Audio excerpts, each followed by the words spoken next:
San Pedro Ursiolo, dux de Venecia y monje benedictino, 10 de enero.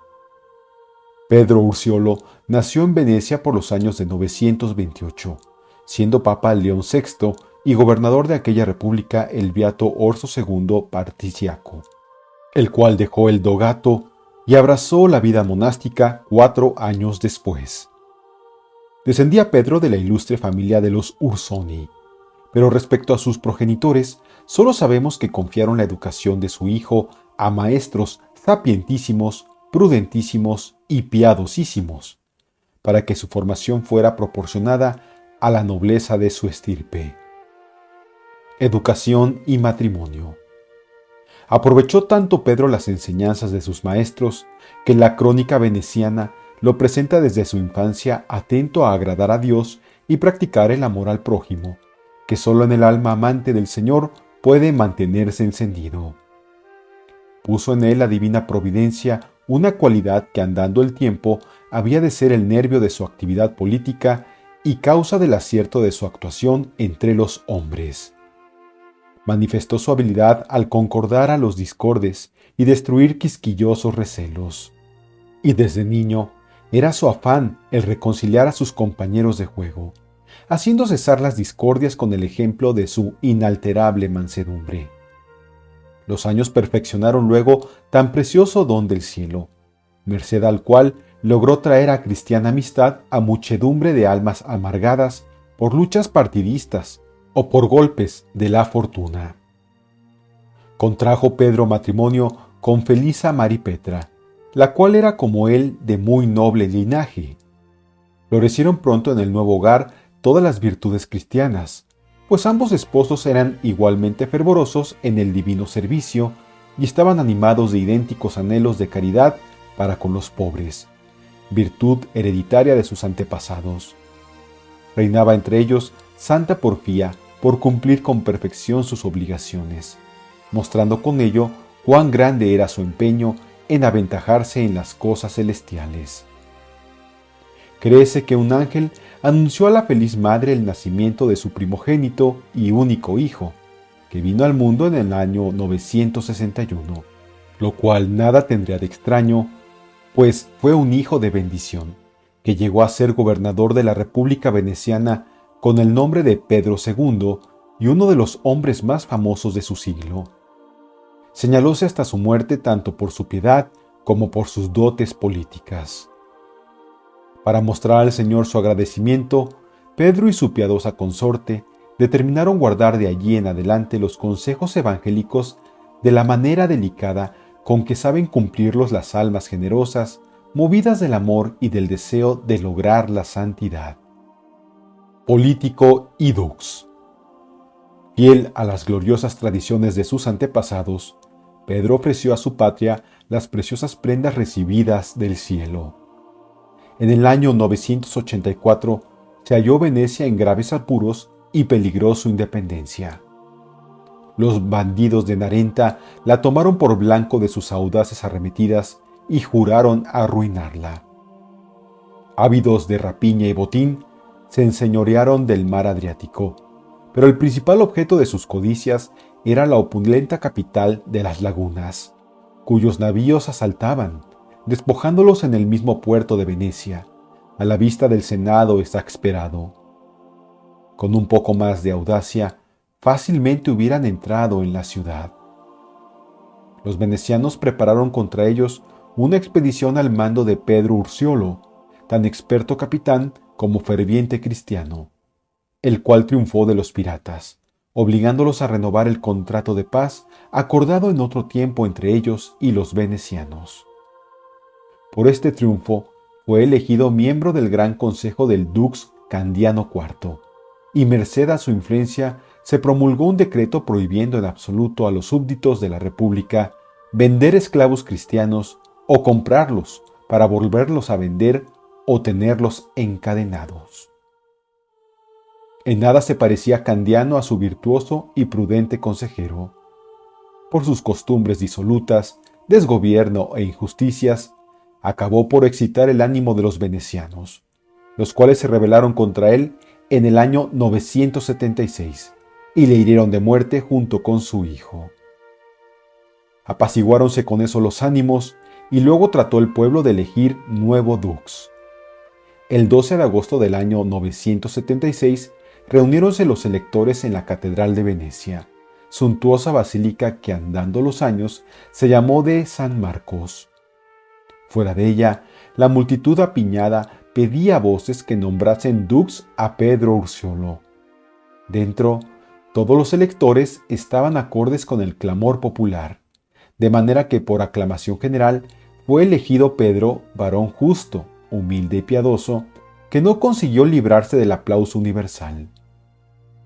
Trató con todo de apartar de sí aquella dignidad, pero los venecianos, lejos de atenderle, se obstinaron en su elección, declarándola irrevocable. Al fin, el recién elegido aceptó el sacrificio que el Señor le pedía por voluntad unánime de sus conciudadanos, y fue solemnemente proclamado dux de la Serenísima República, cargo al que iban anexionados los títulos de rey de Dalmacia y de Croacia. Orar es gobernar, dijo el eminente cardenal y político Fray Jiménez de Cisneros. Sobre ese principio cristiano, fundamentó el nuevo dux la dirección de los negocios públicos, confiando solo en Dios para sanar a su patria de las heridas que recibiera de un gobierno sin moralidad, sin patriotismo y sin honor. Reedificó el palacio ducal incendiado cuando la sublevación contra Candiano y restauró la catedral de San Marcos. Saneó la hacienda de la República, regulando la recaudación de las contribuciones y estableciendo un monopolio y un impuesto sobre la renta. Pero lo que vale más, florecieron otra vez en los días de su gobierno la concordia, la justicia, el trabajo y todas las virtudes sociales que crecen y prosperan en cuanto los hombres son buenos cristianos. Además de atender a los negocios de la República, Pedro intervino con feliz éxito en favor de los habitantes de Puya, agobiados por los musulmanes. Obligó a Istria a abrir sus puertos a las naves venecianas. Firmó paces con el emperador Otón II, amigo del dux caído, que sostenía a sus partidarios, y logró apaciguar las contiendas y diferencias suscitadas en la corte imperial por los partidarios de Candiano. Todo ello lo alcanzaba Pedro Ursiolo, más que con las artes y diplomacia de la política, con sus eximias virtudes y fervientes oraciones, las cuales atraían copiosas bendiciones del cielo sobre sus compatriotas. Con todo, no acató el partido de Candiano la conducta llena de justicia y rectitud del elegido, calumniándole sin cesar. Enardeciéronse algunos facciosos al ver aquella mansedumbre que ellos miraban como síntoma de cobardía. Esparcieron malévolos rumores acerca del nuevo dux y aún determinaron asesinarle. Hubieran llevado a cabo su criminal intento a no haber la providencia desbaratado maravillosamente sus maquinaciones. Pedro resistió con su acostumbrada mansedumbre y con la serenidad de ánimo propia de los santos, pues sabía que al verle practicar actos de bondad heroica, los venecianos se sentirían más movidos a reprimir sus odios que viéndole ejercer recta e inflexible justicia. ¿Y cómo ponderar su extremada caridad?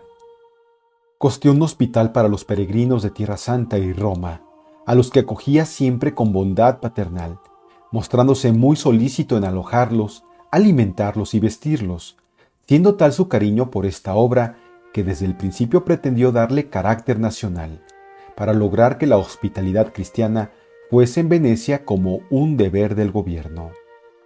Pero era sobre todo, cabe los enfermos, donde el piadoso dux daba rienda suelta a su ardiente amor para con los prójimos. Socorríalos de día con sus limosnas, y levantábase de noche secretamente, pasando parte de ella a la cabecera de los moribundos, disfrazado para no ser conocido, y cuando los negocios de la República no le permitían dedicarse a esas obras de misericordia, encargaba a alguno de sus familiares que visitase en su lugar a los enfermos y les entregase lo que él les hubiera llevado. Con delirio querían los venecianos al dux, que habían aclamado por sus virtudes y méritos, y cuya benevolencia y mercedes excedían a las esperanzas por ellos concebidas. Pero no eran los únicos que admiraban la eminente sabiduría y la incomparable caridad de Pedro, pues ya la fama había pregonado por doquier su recta y ejemplar justicia y sus prudentes y atinados juicios. Distinguidos personajes y hasta familias enteras, mucho tiempo enemistadas, acudían a él de las comarcas vecinas como árbitro de sus diferencias. También hubo ciudades que se sometieron a sus decisiones, hallando en sus consejos la anhelada paz y concordia. Vocación religiosa. En un islote distante pocas millas de Venecia, vivían los jóvenes anacoretas Marino y Romualdo, el futuro fundador de la Camaldula, los cuales edificaban a toda la región con el ejemplo de la vida rigurosa y austera. Fue a visitarlos Pedro Urciolo y comparando el agitado vivir de la ciudad con aquella vida penitente, pero libre y tranquila de los monjes, sintió mayores ansias de entregarse él también al recogimiento, al silencio y a la soledad. Cierto día, al oír estas palabras de San Pablo, ¿nuestra conversación está en el cielo?, se puso a meditarlas para compenetrarse del sentido, lo que consiguió al pensar en aquellas otras de San Mateo. Si alguien quiere venir en pos de mí, renúnciase a sí mismo, tome su cruz y sígame. Y en estas otras del mismo Evangelio que leyó poco después. El que por mí dejare la casa, los hermanos y hermanas, el padre y la madre, la mujer, los hijos y la hacienda, recibirá el céntuplo y poseerá la vida eterna. Señal evidente de ser eso, lo que Dios esperaba de él, era aquel deseo grande que sentía de llevar vida perfecta, y así, desde ese día, solo pensó en conformar su voluntad con la divina. A fines de febrero del año 978, llegó a Venecia para venerar las reliquias de San Marcos, un monje llamado Guarino, que gozaba fama de santo y fue más de 20 años abad del monasterio de San Miguel de Cuxá, en el Rosellón. Y después que hubo acabado sus devociones, le presentaron al dux para que le hospedase, pues él se reservaba el derecho de cumplir esa obra de caridad con los peregrinos. Levantóse Pedro al verle y corrió hacia el monje, cual si se tratase de un amigo al que hacía tiempo esperaba.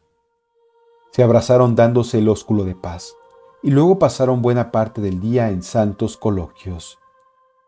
¿Qué pasaría entonces entre aquellas dos almas?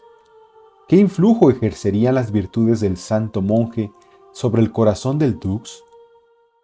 ¿Qué descubriría en Pedro la ciencia divinamente ilustrada del monje? Fácilmente se adivina todo ello si se considera el consejo que dio el abad al dux. Ya que aspiráis a la perfección, le dijo, dejad el mundo y corred a la soledad para servir solo a Dios.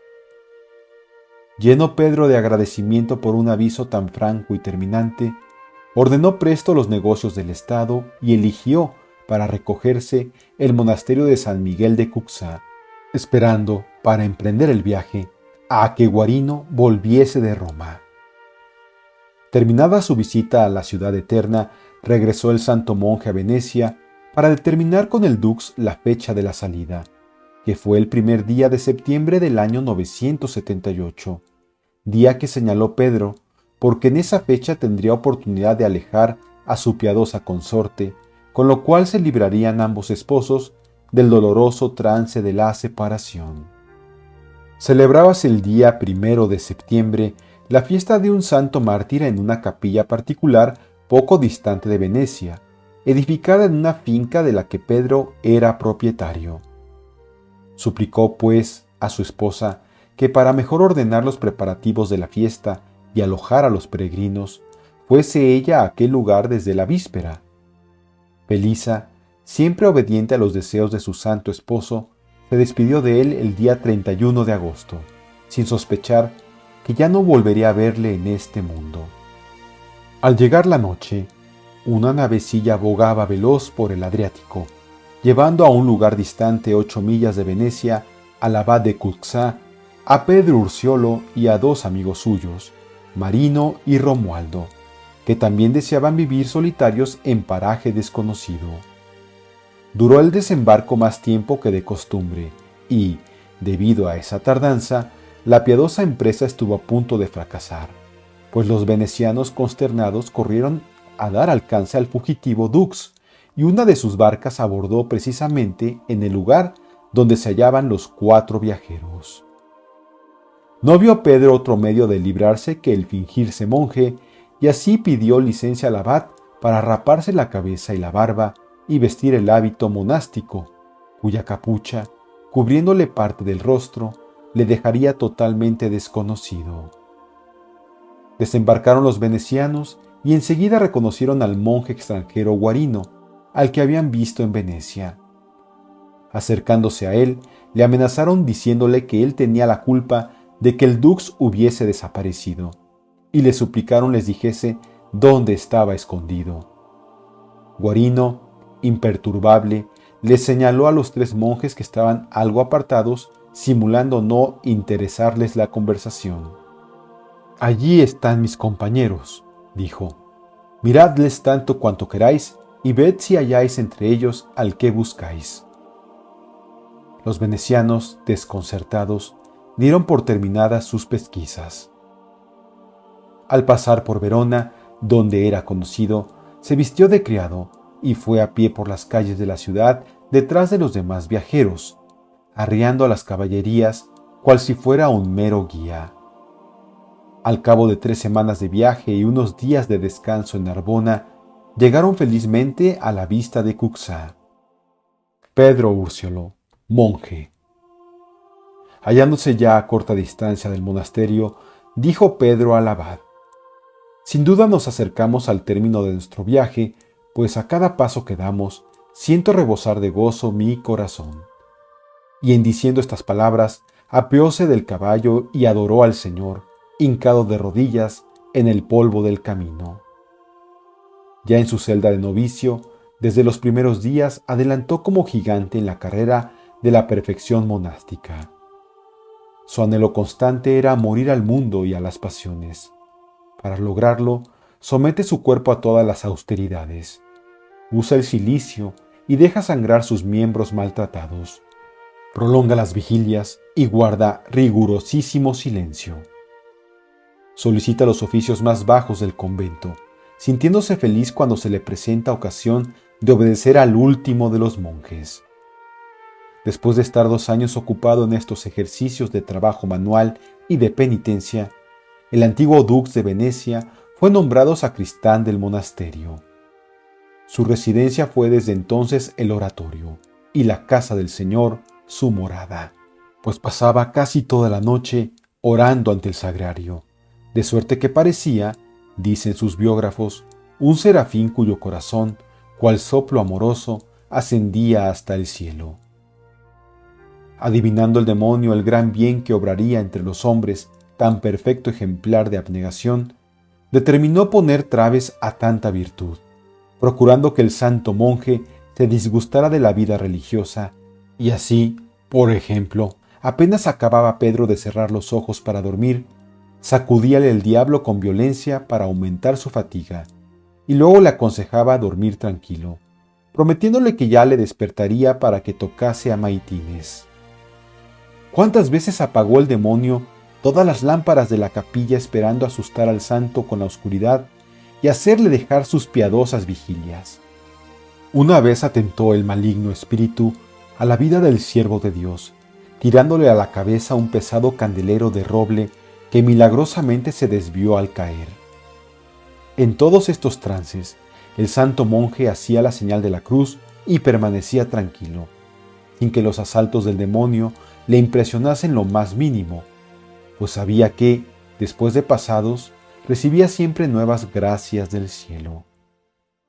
Con todo, faltó poco un día para que el triunfo quedara de parte del tentador. El perverso llegó a persuadir a Pedro que Venecia había caído en poder de un gobierno infame, que los venecianos pedían a voces su ayuda, y que una vez apaciguados los ánimos, le sería fácil volverse a la soledad. La tentación era peligrosísima y, además, tan persistente que el abad Guarino acabó por decir a Pedro sin rodeos: ¿No es verdad, hijo, que sentís grandes deseos de volver a Venecia?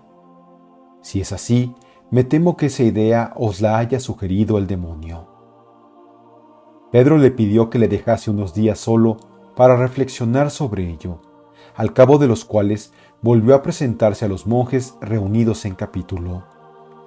Llegándose al abad y echándose a sus pies con las espaldas descubiertas, exclamó: «Padre mío, azotadme, os lo suplico, pues bien merecido lo tengo.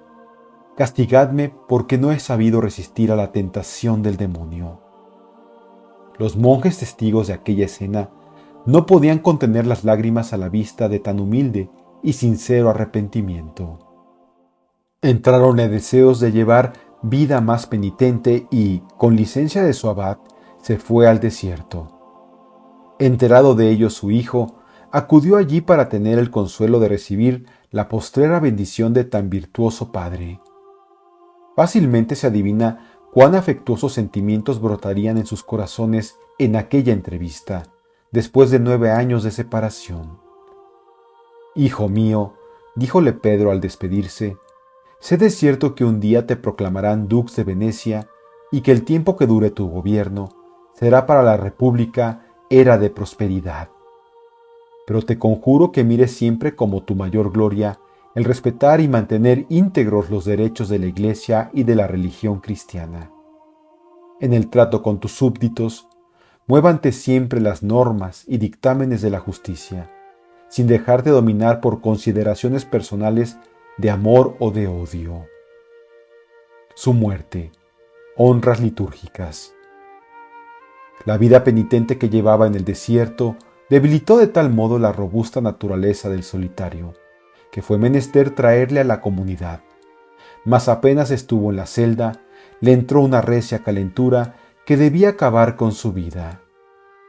Hallábase el siervo de Dios padeciendo esta grave dolencia, cuando plugo al Señor fortalecer el ánimo del santo, el cual al día siguiente, ante el abad y los monjes agrupados a su alrededor, refirió lleno de gozo la visión que había tenido, anunciándoles que al cabo de 3 días se vería por fin redimido de la cárcel de esta vida terrena.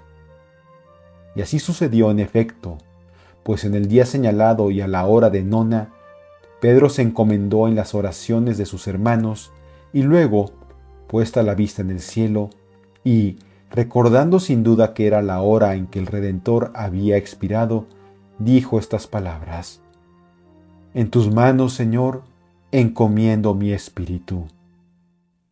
Y en diciéndolas, voló al cielo a los 10 de enero del año 987, según se cree. La Sagrada Congregación de Ritos, por decreto del día 28 de abril del año 1731, aprobó el oficio litúrgico del santo, y Benedicto XIV mandó se hiciese mención de Pedro Ursiolo en el martirologio romano en el día 10 de enero. El cuerpo del santo fue expuesto a la veneración de los fieles en el año 1644, en un altar de la iglesia del monasterio de Cuxá, y en el año de 1734 fue trasladado, casi entero, a Venecia, de donde era oriundo.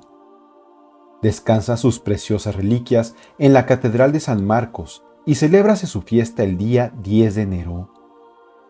En el mes de mayo del año 1928, San Miguel de Cuxá solemnizó con espléndidas fiestas el 950 aniversario de la entrada de San Pedro Ursiolo en el monasterio.